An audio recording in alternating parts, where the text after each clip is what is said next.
గౌరవ ముఖ్యమంత్రి గారు ప్రజా పరిష్కార వేదికని సమర్థవంతంగా వినియోగించుకోవాలని చెప్పి ప్రజల్ని కోరడం, దాని మీద ప్రజలు పెద్ద ఎత్తున కూడా ప్రభుత్వానికి వివిధ స్థాయిల్లో అర్జీలు దరఖాస్తులు ఇవ్వడం జరుగుతూ ఉంది. వాటిని ఏ రకంగా పరిష్కారం చేస్తున్నారు క్షేత్రస్థాయిలో అనేటువంటిది చేయడం కోసం ఈ రివ్యూ ఏర్పాటు చేయడం జరిగింది. దాదాపు 50,000 పైచిలకు మనకి అర్జీలు రావడం జరిగింది. ఒక 35,000 దాకా ఇప్పటికీ క్లియరెన్స్ చేసినట్టు చేశారు. ఎస్, ఈ వ్యవస్థలో ఇంకా ఇంప్రూవ్ చేయాల్సింది చాలా ఉంది. కొన్ని పరిష్కారం అయినవి, పరిష్కారం కానటువంటివి కూడా అయినట్టుగా చూపించడం, ఇట్లాంటివి జరుగుతూ ఉంటే ముఖ్యమంత్రి గారు 3 అంచెల వ్యవస్థని 4 అంచెల వ్యవస్థని ఏర్పాటు చేద్దామనే దాంతో ఇప్పటికీ చెక్స్ పెట్టారు. ఏదైనా ఒక అధికారి తనకు వచ్చినటువంటి ఫిర్యాదుని పరిష్కరించబడింది అని చెప్పి కారణాలు చెప్పి క్లోజ్ చేస్తే జిల్లాలో ఉన్నటువంటి ప్రీ ఆడిట్ టీం దగ్గర నుంచి, కాల్ సెంటర్ దగ్గర నుంచి ప్రతి ఫిర్యాదు మీద ఫిర్యాదుదారుడికి ఫోన్ వెళ్తుంది. ఆ సమస్య పరిష్కారం చేయబడిందా లేదా అనేటువంటిది. ఆ సమస్య పరిష్కారం చేయబడలేదు అనంటే దాన్ని తిరిగి అదే పరిష్కారాన్ని ఓపెన్ చేసి ఆ అధికారికి కూడా దాన్ని ఫార్వర్డ్ చేయడం జరుగుతుంది.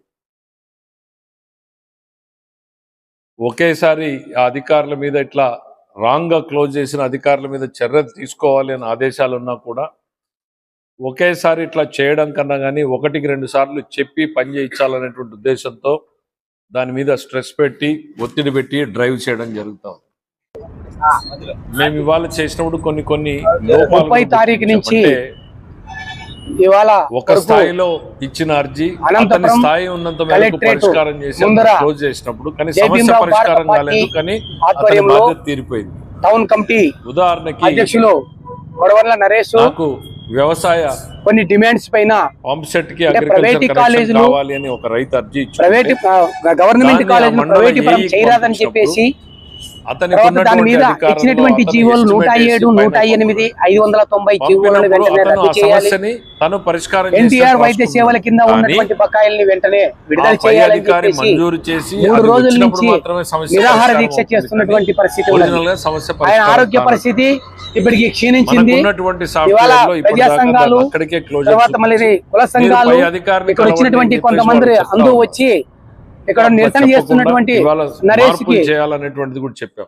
ఆ ఏఈనే డిఈకి అప్లికేషన్ పంపించేటట్టు. సో ఒక ఫిర్యాదుదారుడికి ఖచ్చితంగా ఒక రెస్పాన్సిబుల్ పర్సన్ ఫిక్స్ అవుతాడు. ఇప్పుడు ఏఈ పని చేసేసాడు కాబట్టి నా పని అయిపోయింది అంటాడు, ఇప్పటితో అయిపోతుంది.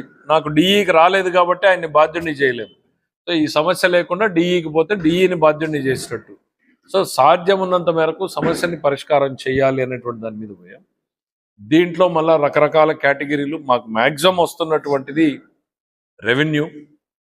రెవెన్యూ తర్వాత పోలీస్, ఆ తర్వాతనే మిగిలిన అంశాలన్నీ కూడా 50% దాకా ఈ 2 వ్యవస్థల్లోనూ వస్తూ ఉన్నాయి. కాబట్టి మరింత లోతుగా అవగాహన చేసుకోవడం కోసం, ఎందుకనంటే ఏ రకమైన సమస్యలు వస్తున్నాయి, వాటికి ఏం చేయగలుగుతున్నాం అనే దానికోసమే పెట్టడం జరిగింది. ఇక మీద రెగ్యులర్గా కలెక్టర్ గారిని రివ్యూ చేయమంటున్నాం. మేము కూడా ఎప్పుడు అవకాశం కుదిరితే అంత వెంటనే దాని మీద రివ్యూలు చేసి గ్రీవెన్స్ రెడ్రెసల్ని పెంచాలనుకుంటున్నాం. ఎందుకు అనంటే ఈ ప్రభుత్వంలో బెనిఫిట్ పొందినటువంటి వాళ్ళేమో సంతృప్తిగా ఉన్నారు, కానీ వాళ్ళు బయట ఎక్కడ మాట్లాడడం లేదు. ఎవరికైతే ఇబ్బంది ఉందో వాళ్ళు మాత్రం ఉదయం నుంచి సాయంత్రం దాకా నిరంతరం మాట్లాడుతూ ఉన్నారు, వాళ్ళ గ్రీవెన్స్ ఉండడం మూలాన. కాబట్టి ఆ గ్రీవెన్స్ని మనం అడ్రస్ చేయాలి, రిడ్రెస్ చేయాలి అనేటువంటిది ఇవాళ ముఖ్యమంత్రి గారి ఆదేశాలు. అన్ని శాఖలు టాప్ 10 తీసుకున్నాం. ఇవాళ అన్నింటికీ చేయాలి అని అంటే ఒకే టైం కన్జ్యూమింగ్. ఫస్ట్ టైం కొంచెం అవగాహన కావాలి కాబట్టి టాప్ 10 ఇష్యూస్ ఏమొస్తున్నాయో ఆ అధికారుల్ని, ఆ హెచ్ఓడీల్ని తీసుకోవడం జరిగింది. ప్రీ ఆడిట్ అక్కడ సంబంధిత అధికారి మూసేసిన మళ్ళీ కలెక్టరేట్లో దాన్ని ప్రతి ఇష్యూను పరిష్కారం అయిందా లేదా ప్రీ ఆడిట్ టీం చేత చేయించడం, కాల్ బ్యాక్ చేయడం.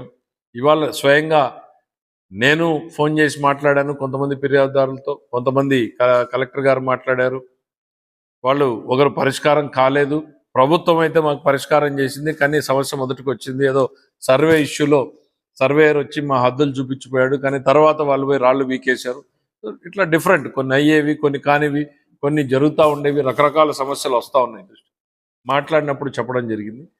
సో అనంతపురం జిల్లాలో top priority grievance redressal mechanism మీద కూడా దృష్టి పెట్టడం జరుగుతుంది. ప్రతి అర్జీని కూడా ప్రత్యేక అర్జీగానే భావించి ఆ సమస్యని పరిష్కారం చేయడానికి ప్రయత్నం చేయడం జరుగుతుంది.